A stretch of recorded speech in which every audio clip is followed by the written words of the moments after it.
안녕하세요. 저는 30대 초중반 여성이며 서울시 영등포구에 거주하고 있습니다. 얼마 전 결혼을 고려한 남자친구와 헤어졌어요. 파혼한 이유는 바로 그의 엄마 때문이었습니다. 예비 시모란 사람은 우리의 신혼집을 예비 시부가 입원한 병원과 가까운 곳으로 정하기를 바랐습니다. 왜냐하면 제게 예비 시아버지 간병을 맡기고 싶어서였어요. 예비 시모란 사람은 며느리를 얻기보다는 간병인을 얻고 싶어 했습니다. 그때 이거 알고 온몸에 소름이 쫙 끼쳐서 바로 파혼할 마음을 먹었어요. 물론 그 과정에서 남자친구도 한몫을 했어요. 저런 여자를 시모라고 받아들이며 살 수 없었고 남자친구에게도 크게 실망해서 파혼을 선택했습니다. 그리고 그냥 파혼하면 재미없으니까 제대로 한 방 먹이고 파혼했어요. 저를 간병인으로 생각한 그 아줌마에게 복수하지 않으면 속이 후련하지 않을 것 같더라고요. 그럼 지금부터 제 이야기를 시작하겠습니다. 남자친구와 저는 지인의 소개로 만나 결혼을 전제로 사귀었습니다. 연애한 지 2년 조금 안 되었을 때 프로포즈를 받고 결혼을 준비하게 되었죠. 이때 예비시댁에 인사드리러 처음 찾아갔어요. 사귀는 내내 남자친구를 통해 안부만 드렸지 직접 만나 뵙고 얼굴 보는 건 처음이었습니다. 그래서 은근히 떨리더라고요. 어머님, 아버님, 안녕하세요. 그래. 어서 오렴. 그동안 아들 통해서 안부 주고받았는데 이렇게 얼굴 보면서 이야기하니까 좋네. 예비 시모는 인사하러 온 저를 반갑게 맞이해 주셨습니다. 처음 인사드리러 간 자리라 제법 긴장했는데 이리 허물없이 반갑게 맞이해 주시니 긴장감이 스르륵 풀리더군요. 비록 직접 만나서 얼굴 뵌 건 처음이지만 남자친구와 연애하는 내내 연락을 주고받았기 때문에 내적 친밀감이 존재했어요. 식사하고 이야기를 나누는 동안 분위기 또한 나쁘지 않았습니다. 그렇게 이야기를 잘 마무리하고 우리는 양가의 축하 속에 결혼 준비를 시작했어요. 우리가 모아놓은 돈에서 양쪽 집안이 보태주기로 했습니다. 꽤 큰 돈을 보태주시기로 하셨기 때문에 대출 없이 신혼집을 마련할 수 있는 상황이었어요. 그러던 어느 날 예비시댁에 문제가 생겼습니다. 시아버님께는 고혈압이 있었는데 갑자기 고혈압성 뇌출혈로 쓰러지게 되셨어요. 그 바람에 예비시댁은 발칵 뒤집혔습니다. 아이고 여보, 정신 좀 차려봐요. 멀쩡하던 양반이 하루아침에 이게 뭐야? 이걸 어쩌면 좋니? 네 아빠 이러다가 너 결혼하는 것도 못 보면 어떡해? 그런 소리를 왜 해? 말이 씨가 된다는 거 몰라? 아빠 괜찮아지실 거야. 우리가 마음을 단단히 먹어야지. 그래도 너무 갑작스럽잖아.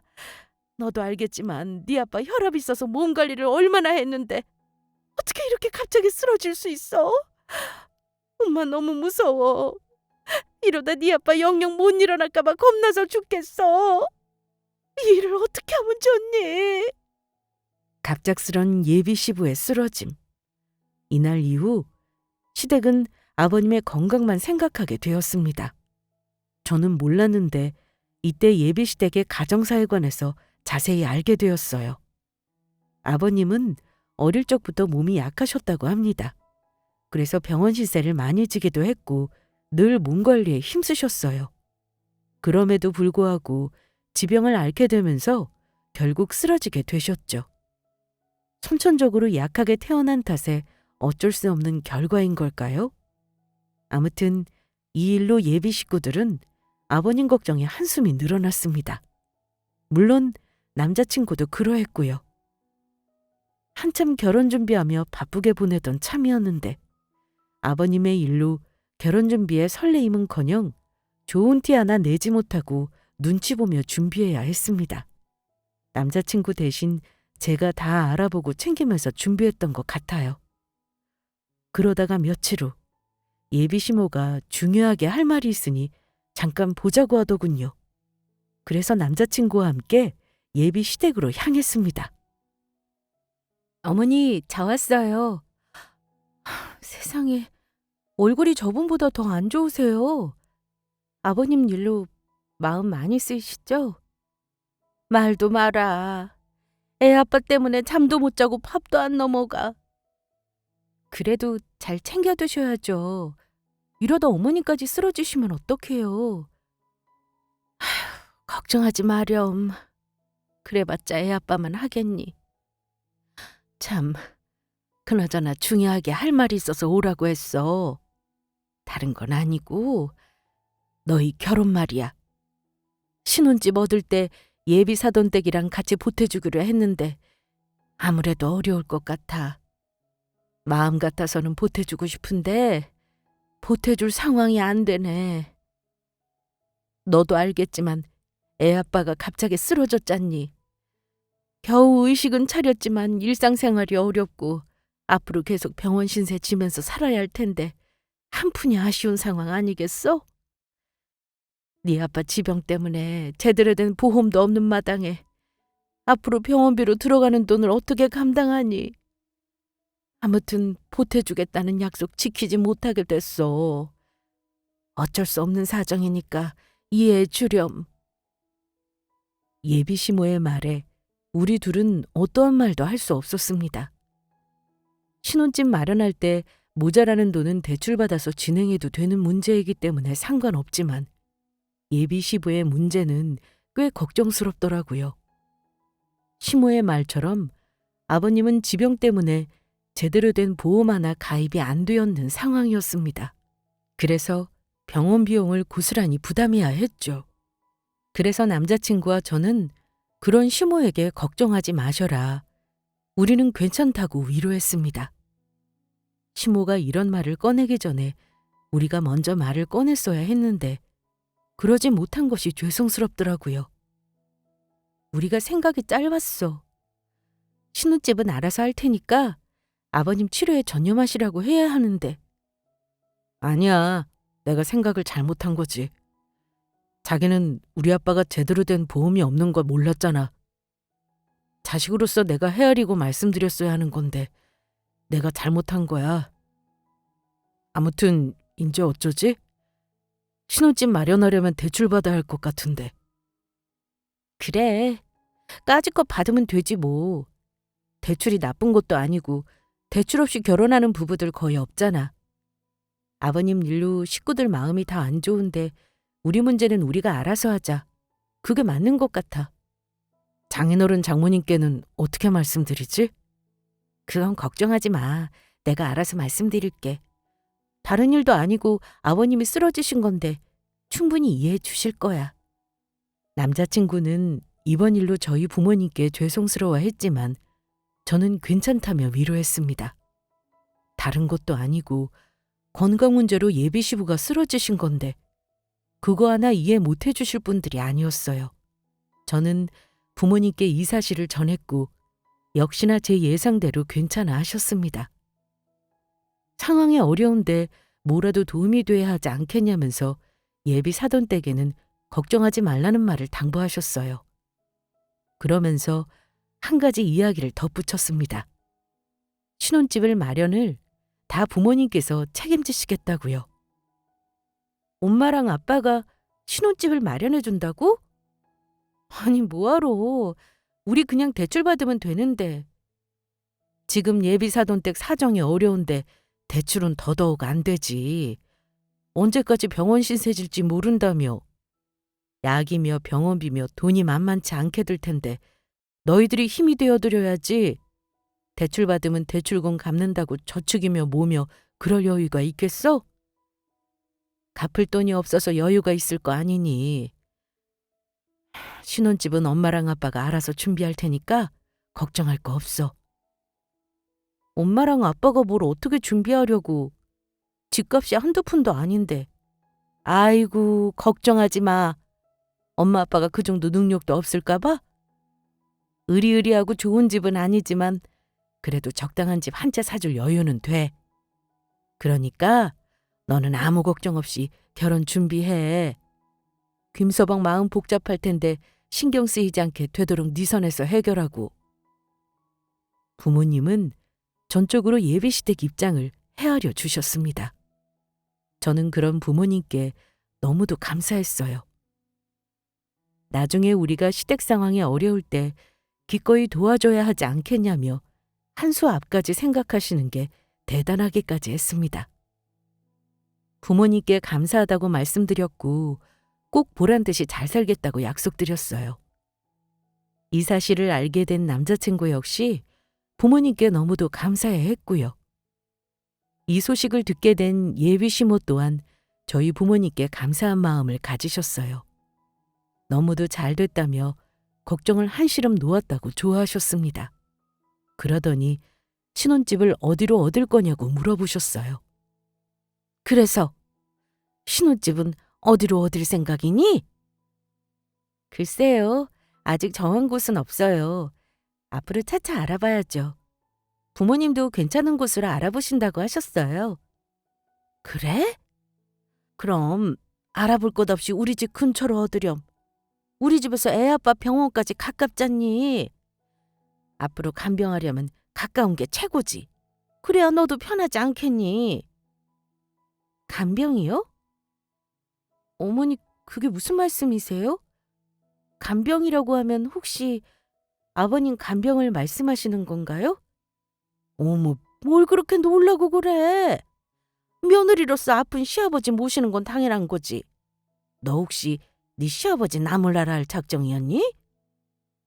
아니, 저는 당연히 어머님이 아버님 간병해 주시는 줄 알았죠. 간병은 무슨...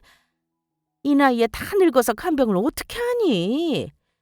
안 그래도 애 아빠 간병해 줄 사람 구하던 참이었어. 그런데 생각해보니까 네가 있더라고. 멀쩡한 며느리가 있는데 뭐하러 간병인을 구해? 안 그러니? 어머니, 제가 간병을 어떻게 해요? 직장은 어쩌고요? 그게 뭐 어떻다고 그러니? 그깟 직장이야 그만두면 그만이지. 너희 꼭 맞벌이 해야 할 상황도 아니잖아. 아들 혼자 벌어서 생활하는데 큰 문제도 없고. 거기다 너희 집에서 집까지 마련해 주시는데 뭐가 문제야? 대출 갚을 필요도 없는데 굳이 네가 일할 필요 뭐 있어? 그냥 시아버지 옆에 딱 붙어서 간병이나 해.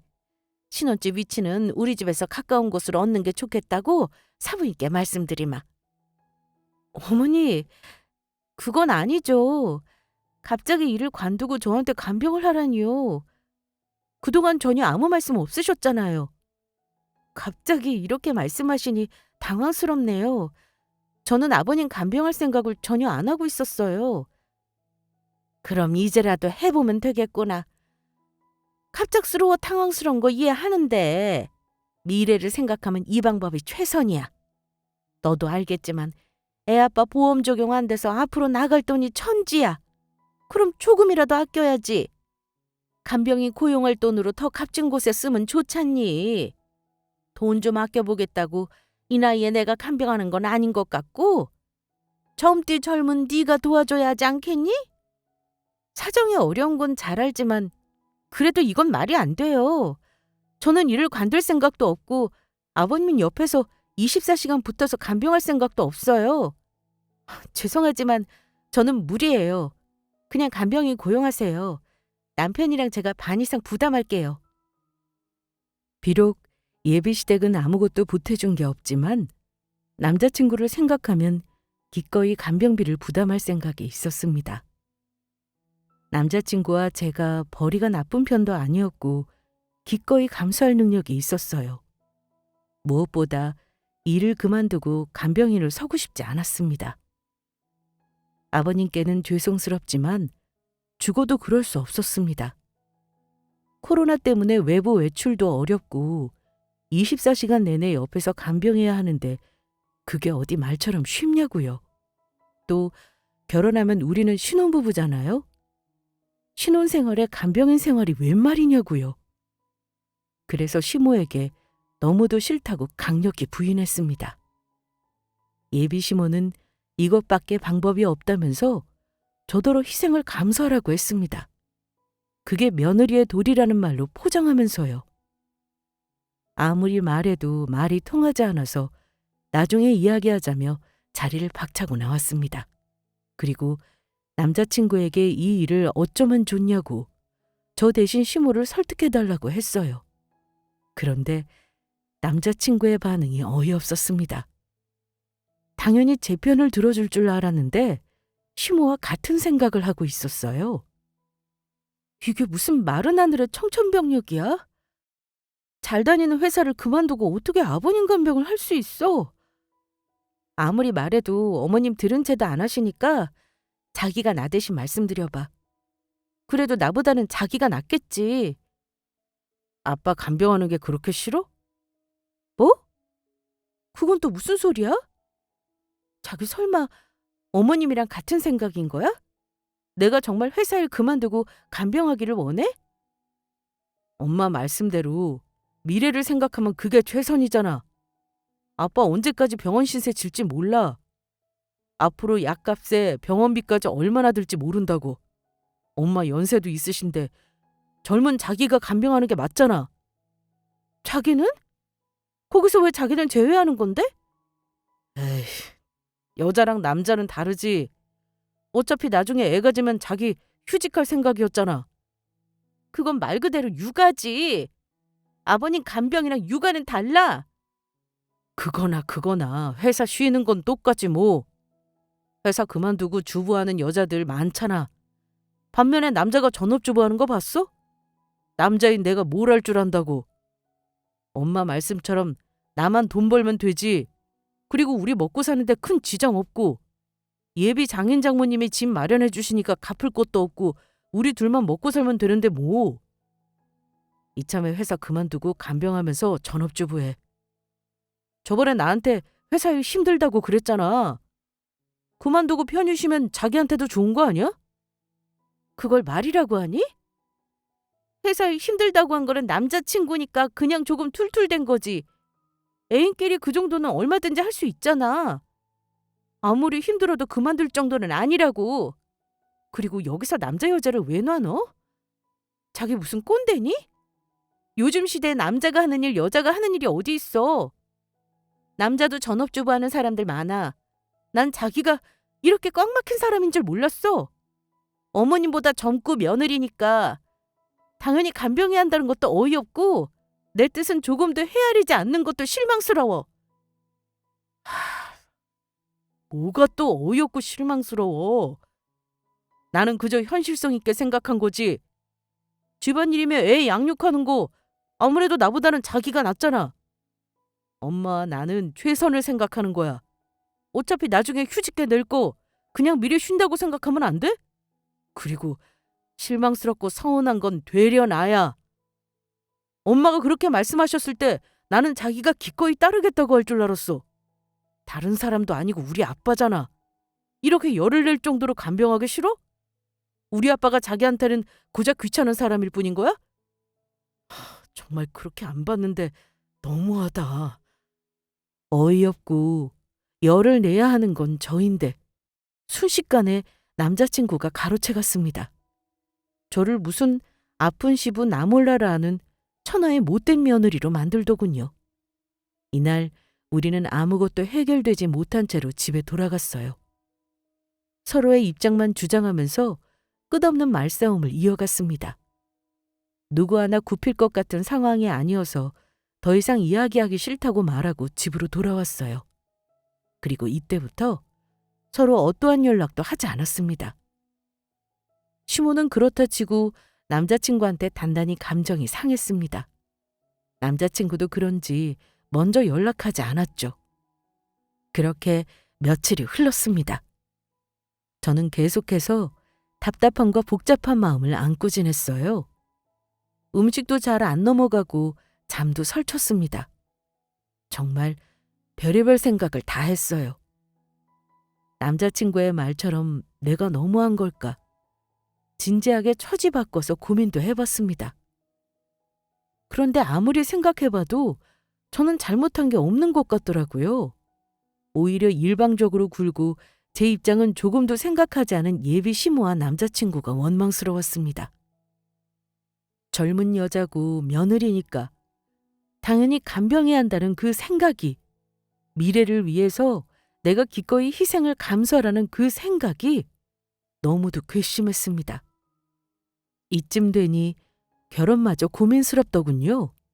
만일 남자친구가 휴모 편에 서지 않고 전적으로 제 편을 들어줬다면 파혼하지 않았을지도 몰라요. 이번 일로 남자친구가 달리 보였습니다.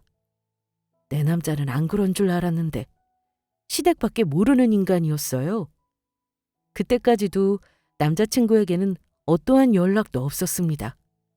그래서 저는 파혼을 고려하면서 남자친구에게 마지막 기회를 줬습니다. 본인 아빠가 아파서 저러고 있으니 잘못된 판단을 내렸을지도 모른다고 생각했거든요. 그동안 연락 못한 건 저한테 미안해서일지도 모른다는 생각과 함께요. 그래서 제가 먼저 남자친구에게 만나자고 연락했습니다. 잘 지냈지? 한동안 생각 좀 하느라 연락 못했어. 자기도 그래서 연락 못한 거라고 생각했는데 아닌가 봐? 오랜만에 보는 건데 나와 달리 얼굴이 좋아 보이네. 나는 밥도 잘 못 먹고 잠도 못 자서 얼굴이 말도 아닌데 자기는 되려 살붙은 것 같다? 그런가? 뭐 자기에 비하면 잘 지냈나 보다. 나보다 얼굴이 더 안 좋기는 하네. 마음 정하기가 그렇게 힘들었어? 내가 심하게 몰아붙인 것 같아서 미안하기는 하더라. 그래서 자기 말대로 연락 못했어. 또 자기가 받아들일 때까지 시간이 필요할 것 같아서 먼저 연락하기를 기다렸지. 간병한다는 게 쉬운 일이 아니잖아. 그래도 이렇게 연락한 거면 어느 정도 결단을 내린 것 같은데. 결정한 거지? 우리 아빠 간병하기로. 뭐? 뭐야? 그 말 하려고 보자고 한 거 아니야? 설마 아직도 인정 못한 거니? 그렇다면 생각할 시간 더 줄게. 더 찬찬히 생각해보고 다시 이야기하자. 내가 간병하는 거 말고 다른 건 생각 안 해봤니? 다른 방법에 대해서 진지하게 생각한 건 없냐고. 생각할 게 뭐 있어? 그때도 말했지만 이게 최선이라니까? 그렇구나. 나는 그래도 우리가 연락 안 하는 동안 많은 생각했을 줄 알았어. 난 그랬거든. 자기의 입장에서 다시 한번 생각해보고 더 나은 방법은 없나 고민 많이 했어. 그런데 자기는 조금의 생각도 없이 그저 내가 간병한다고 하기만을 기다렸구나. 아, 정말 왜 이래? 오랜만에 만나서 또 싸우자는 거야? 나는 자기가 어느 정도 받아들이고 만나자고 하는 줄 알았어. 상황이 이런데 계속 싸워봤자 좋을 게 뭐야? 그러지 말고 좋게 생각하자. 그냥 눈 딱 감고 1년만 간병한다고 생각해. 설마 계속 병원에 계시겠어? 자기가 며느리로서 정성을 다하면 하늘이 감복해서 기적을 선물하겠지. 1년? 말 한번 참 쉽게 한다. 쉽게 하는 게 아니라 어림잡아서 1년을 생각하자는 거지. 물론 몇 년 더 걸릴 수 있지만 열심히 간병해서 1년 안에 퇴원시킨다. 이런 희망하고 버티면 덜 힘들 거 아니야. 아무튼 생각 더 해봐. 나는 얼마든지 기다릴 수 있으니까.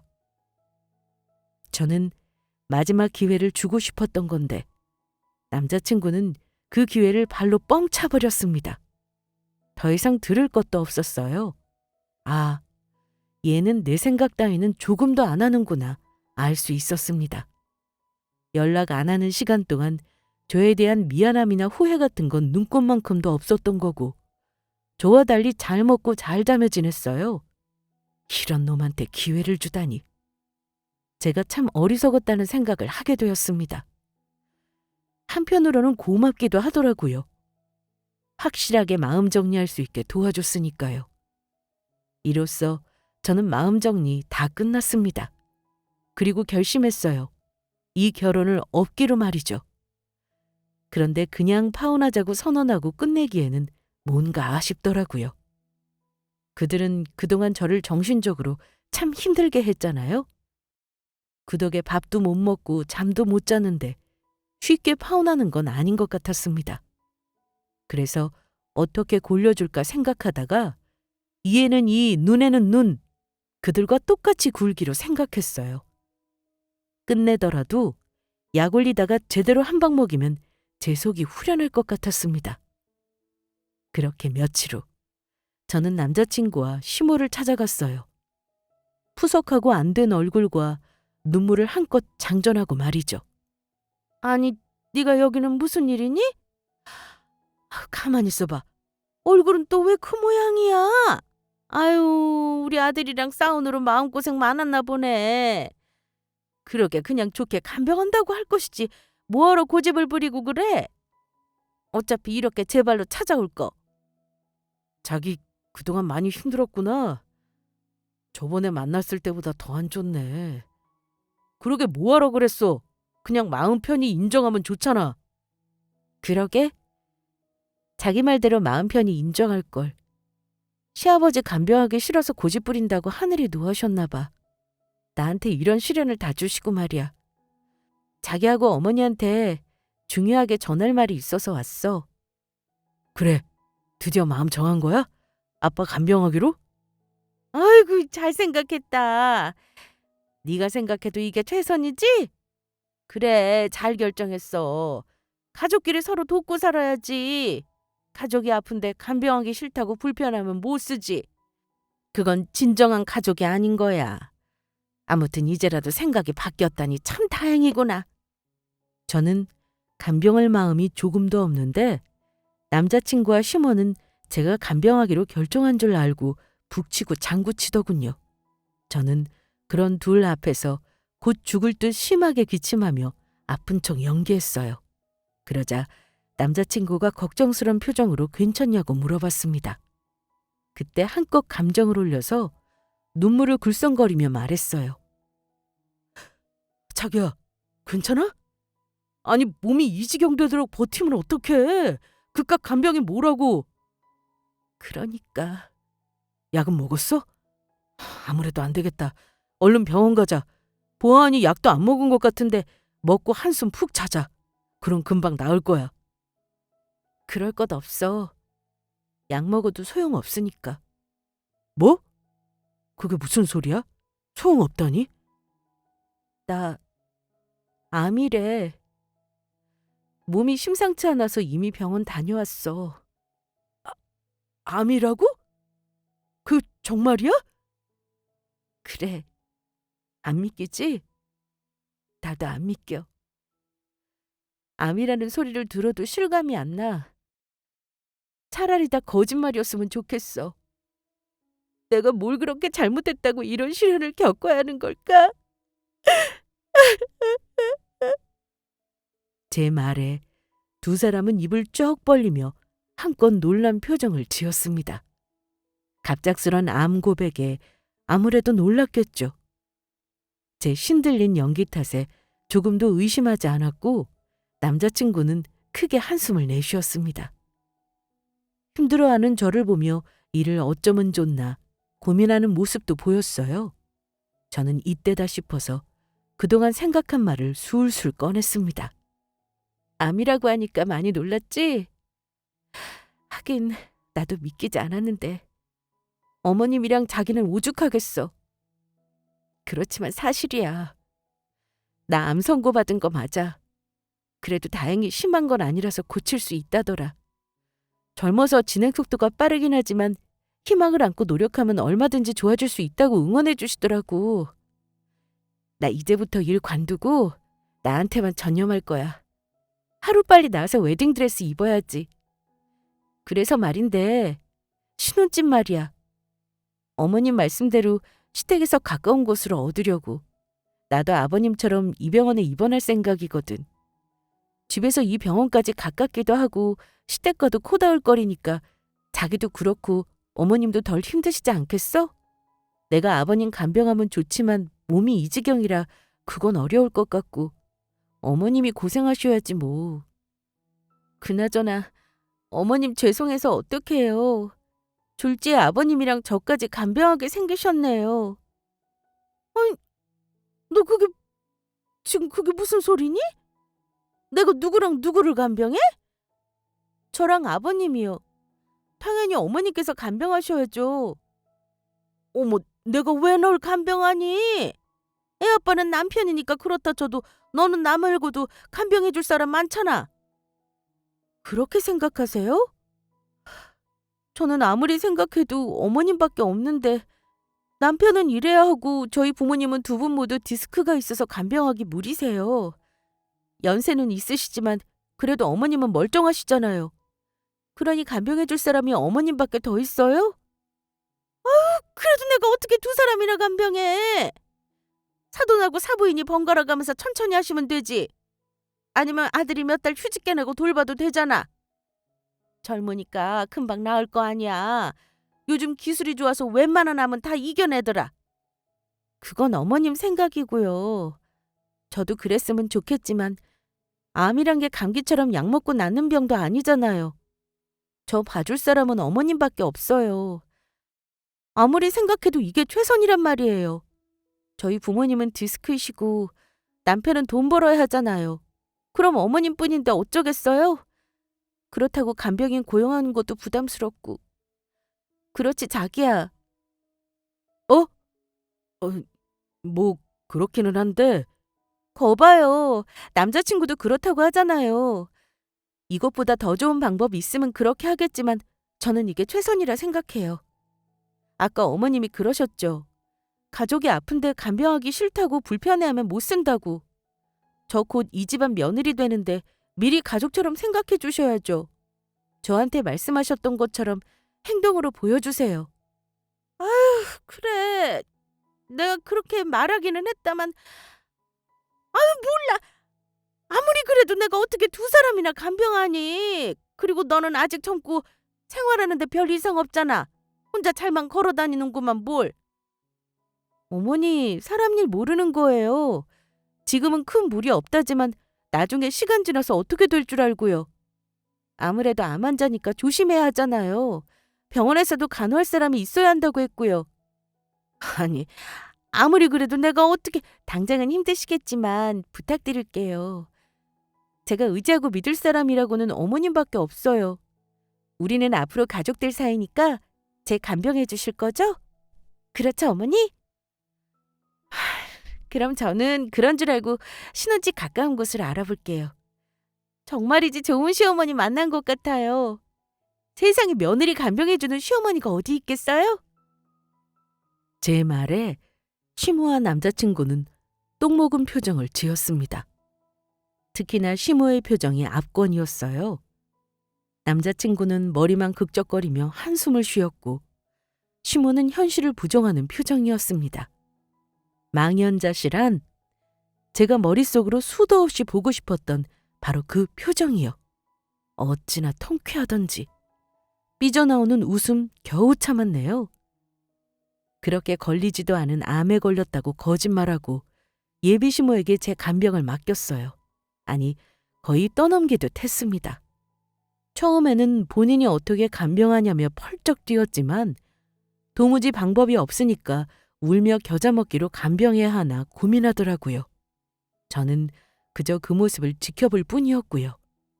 정말이지 혼신의 암 환자 연기를 펼치며 예비시모와 남자친구에게 부담을 팍팍 줬습니다. 그리고 제가 생각한 대로 액션을 취해주기를 바랬어요. 며칠 동안 둘한테 골탕 먹일 생각하면서 어떻게 반응할지도 예상하였습니다. 아마 제가 암 선고 받았다고 하면 결혼을 없던 일로 하자고 할 것 같더라고요. 그럼 저는 병원 게시판이며 벽면에 대자보를 부착해서 암 걸린 예비 며느리와 여자친구를 버린 천하의 못된 인간들로 만들 생각이었습니다. 하루빨리 저를 버려주기만을 고대하고 있었어요.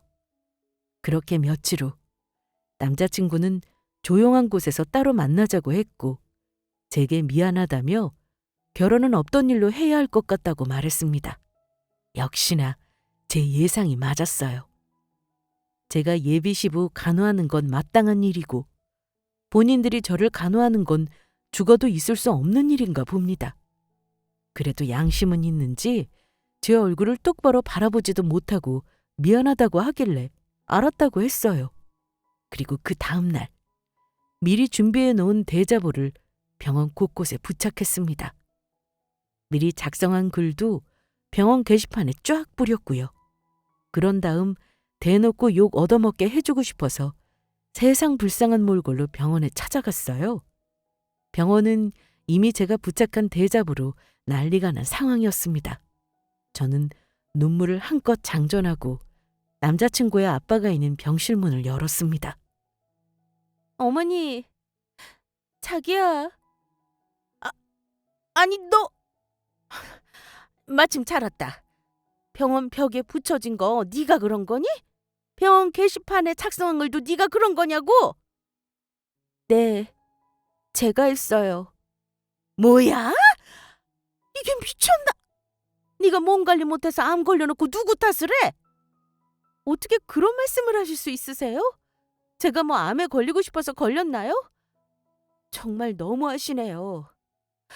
여러분, 들으셨죠? 저게 아픈 사람한테 할 소리인가요? 병원 벽에 대자보 붙이고 게시판에 글 쓴 거 다 제가 그랬어요. 하도 억울하고 분통 터져서. 아픈 것도 서러워 죽겠는데 암에 걸렸다고 버림받기까지 했어요. 여러분이라면 어떻게 하실 것 같나요? 저처럼 억울해서 뭐든 하고 싶으시겠죠? 그저 암에 걸렸다는 이유로 파혼 통보받고 남자친구랑 헤어졌어요. 어떻게든 잘 풀어보고 싶고 붙잡고 싶은데 연락도 안 받고 만나주지를 않으니까 저로서는 이렇게 하는 게 최선이었다고요. 죄대한 불쌍한 척하면서 눈물을 막 쥐어짜니까 주변에 있던 사람들이 남자친구와 그의 엄마를 쳐다보면서 수군거렸습니다. 전에는 몰랐는데 제가 나름대로 연기에 소질이 있더라고요. 사람들은 천하의 못된 인간처럼 쳐다보기 시작했고 남자친구와 그의 엄마는 그런 사람들의 시선을 의식하면서 당황스러워했습니다. 저는 이때다 싶어서 더 퍼부었어요. 자기야, 말 좀 해봐. 암 걸린 게 그렇게 죄야? 어머님, 그런가요? 언제든 저더러 가족일수록 아픈 사람 품고 가야 한다고 하셨잖아요. 그래서 결혼식도 안 올린 예비 며느리한테 시아버지 병간호라고 떠밀어 놓고는 저는 왜 버리신 거예요? 제가 암에 걸려서요? 어머님은 며느리가 필요한 게 아니라 아버님 간호해줄 건강한 간병인이 필요하셨나 보네요. 아버님 병원비 때문에 결혼 비용으로 한 푼도 안 보태주셔도 저 아무 불평 안 했어요. 우리 집에서 신혼집 마련해 주신다고 했을 때 어머니 뭐라고 그랬는지 기억나세요? 병원에서 가까운 곳으로 잡으라고 하셨죠? 그래야 아버님 간병하기 편하다고. 저는 이것까지도 다 감사하면서 인내했어요. 그런데 어떻게 암에 걸렸다는 말 듣자마자 사람을 헌신짝 버리듯 버리실 수 있어요? 정말 너무하시네요. 조금도 지어내지 않고 그동안 그들이 제게 저지른 대로 말했습니다. 팩트로 두드려 패니까 아무런 말도 하지 못하고 입만 뻥긋거리더군요. 그리고 주변에 있는 사람들은 제 이야기에 더욱더 눈살을 찌푸렸습니다. 급기야 다른 병실에 있던 사람들까지 문 앞에 모여서 구경하더라고요. 세상에, 저게 다 사실이야? 아이고, 사람이 어떻게 저렇게 못됐어? 아무리 그래도 아픈 사람한테 저러면 못 쓰지. 그러니까 저게 다 본인한테 돌아온다니까? 아니, 그럼 남편을 왜 며느리한테 떠넘겨? 암 걸린 건 안 됐지만 저런 집안에 시집 안 가는 게 천운인지 딱 봐도 며느리 잡게 생겼어. 사람들의 수군거림은 점차 심해지기 시작했고 그 시선과 말들을 견디기 힘들었던 남자친구와 그의 엄마는 고개를 숙이며 병실을 빠져나갔습니다. 그 와중에도 남자친구 엄마는 남의 일에 참견하지 말라고 큰 소리까지 쳐가면서 후다닥 나가더라고요. 그렇게 저는 사람들의 응원과 위로를 받으며 병원을 빠져나왔습니다. 그리고 병원 앞에서 담배를 피우고 있던 남자친구를 마주쳤죠. 저는 그 즉시 남자친구에게 가서 뺨을 한 대 때렸어요. 뭐야? 너 미쳤어? 정신 똑바로 박혀 있으니까 때린 거야. 어때? 사람들의 손가락질이? 아까 고개 숙이면서 나가는 거 보니까 네가 한 짓이 얼마나 부끄러운 짓인지 아는 것 같더라? 오늘 이 순간 이 기분을 절대 잊지 마. 네가 쓰레기 같은 놈이라는 걸 항상 명심하면서 살아. 뭐? 너 나한테 매달리려고 온 거 아니야? 아니야. 너희 집안에 한 방 먹이려고 온 거지? 나 너랑 결혼할 생각 눈꼽만큼도 없어. 그래서 거짓말을 좀 했지. 예를 들어서 내가 암에 걸렸다는? 뭐? 너 지금 그게 무슨... 그럼 암에 걸린 게 아니란 말이야? 와, 너 진짜 소름 끼친다. 어떻게 거짓말할 게 없어서 그딴 거짓말을 할 수 있어? 너 때문에 엄마랑 내가 무슨 꼴을 당했는데. 내가 사람들한테 다 알릴 거야. 네가 암에 걸렸다고 거짓말한 거라고. 어디 마음대로 해봐. 그래봤자 믿을지 모르겠지만. 사람들은 이미 너와 네 엄마가 어떤 사람인 줄 다 아는데 신뢰가 갈까? 이 상황 모면하라고 지어낸 거짓말이라 생각하겠지? 아무튼 이 결혼은 없던 일로 하자. 나도 너 같은 놈이랑 결혼하기 싫거든. 내 덕에 병원에서 유명인사 된 것 같은데 축하해. 앞으로 얼굴 들고 다니긴 힘들겠다. 너랑 네 엄마 이 병원 스타 됐어. 병원 사람들이 모자의 추악한 짓을 다 알게 되었네? 그런데 앞으로는 이것보다 더 많이 알아볼걸? 무료한 병원에 너랑 네 엄마가 얼마나 재미있는 소재가 되겠니? 그럼 수고해. 전 남자친구는 연신 소리를 고래고래 지르며 저한테 온갖 욕을 퍼부었고 멀리서 이 모습을 지켜보던 사람들은 전 남자친구를 쓰레기 보듯 쳐다봤어요. 저는 계속해서 피해자인 척 표정 관리하며 병원을 빠져나왔습니다. 그렇게 우리는 파혼했어요. 그래도 제대로 한 방 먹여서 후회 없습니다. 제 친구가 그 병원에서 근무하는데 나중에 둘의 소식을 들었어요. 그날 이후 엄청난 유명인사가 되었다고 하더라고요. 지나갈 때마다 사람들의 수군거림은 커져만 갔고 입에서 입으로 빠르게 퍼져나감과 동시에 여러 개의 살이 붙어서 인간 쓰레기 그 자체가 되었다고 하더군요. 병원에서 맨날 모자만 쓰고 다니고 병실에 커튼 치고 생활하고 있다고 들었습니다. 이렇게 많은 사람에게 손가락질 받으며 본인들의 잘못을 반성했으면 좋겠네요. 뭐 그래봤자 유명해진 인기가 잠잠해질 리는 없겠지만요.